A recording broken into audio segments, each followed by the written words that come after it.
फागुन 21 गते हुँदै गरेको प्रतिनिधि सभा चुनावको लागि हाम्रो संस्कृति पार्टीबाट उमा कुमारी राई लगायतका विभिन्न समानुपातिक सांसदहरू तपाईँको घर दैलोमा लागिरहनु भएको छ। सबैले सकारात्मक भएर साथ दिनुहोला, सहयोग गर्नुहोला, हौसला दिनुहोला। किनकि तपाईँको सङ्घसभाको माटो बचोस्। सङ्घसभाको माटो चाहिँ सिंहदरबारदेखि लिएर पार्लियामेन्टसम्म बुझियोस्। यानि कि सङ्घसभाको माटो कुनै विश्वभरि चिनिरहनु पर्दैछैन। मेरो माटोको उद्देश्य, हाम्रो माटोको उद्देश्य के भने सिलिचुङको माथिको गोगुनेदेखि लिएर सिलिचुङको टुप्पादेखि जुन माङ्तेको बेसीदेखि लिएर याफुको टुप्पासम्मको आवाज चाहिँ देशमा बोलिनुपर्छ, देशमा चिनिनुपर्छ। बटखोलाको च्याम्ताङ चेपुवादेखि लिएर हटिया हुङको माटो चाहिँ नेपालभरि बोलिनुपर्छ। मकालुको शिवधारादेखि लिएर टाँसी गाउँ, नुर्फु गाउँदेखि आला ओलिङ स्वयंतिर सबै कुराको आवाज माटो चाहिँ सङ्घसभाको माटो बोलिनुपर्छ। चिचिलाको चिचिलाको मत्स्य पोखरीदेखि देवीटार हुँदै पुखुवा दिदिङ सबै क्षेत्रको माटो बोलिनुपर्छ है। त्यसरी सभापोखरीको विभिन्न ठाउँको स्वास्थ्यदेखि लिएर सभापोखरी गाउँपालिका भरिको मानिसहरूको माटोको सम्बोधन हुनुपर्छ।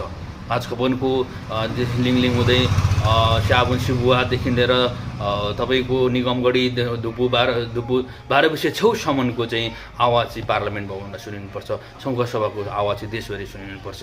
चैनपुरको नुनडाकी सिङरिङ हुँदै तल केमा बेसी खराङ हात्तीछुडेसम्मको आवाजहरू सुनिनुपर्छ। धर्मदेवीको त्यस्तै हेमा बेसी माथि मदामसिंह धर्मदेवीको मदामसिंहदेखि मुडे हुँदै मदामसिंह तेल्लोक महावीरसम्मको आवाजहरू चाहिँ ठाउँमा सुनिनुपर्छ। मैले भन्दै गर्दाखेरि म भन्छु, अझै पनि भन्छु, खाँदबारी मात्रै को आवाज होइन, सङ्घसभाको आवाज खाँदबारी मात्रै होइन, खाँदबारी भित्रका हिल्लाबेसी चेवाबेसी चाँपाबोटे बतासे कात्तिकेदेखि लिएर आङ्ला गैरी आङ्ला डाँडापाङमा सबैको आवाज चाहिँ तपाईँले यो आवाज सम्बोधन हुनुपर्छ। त्यस कारणले नत्र भने विभिन्न 10औँ स्थानमा खाँदबारी नगरपालिका, चैनपुर नगरपालिका, माते नगरपालिका, धर्मदेवी नगरपालिका, भाजखपो नगरपालिकादेखि लिएर सिलिचुङ गाउँपालिका, चिचिला गाउँपालिका, सभापोखरी गाउँपालिका, मकालु गाउँपालिका, बटखोला गाउँपालिकासम्मको आवाज संसद भवनमा सुनिनुपर्छ। सङ्घसभालाई चाहिँ देशभित्र चिनाउनुपर्छ अनि मात्र विदेशमा चिनिन्छ।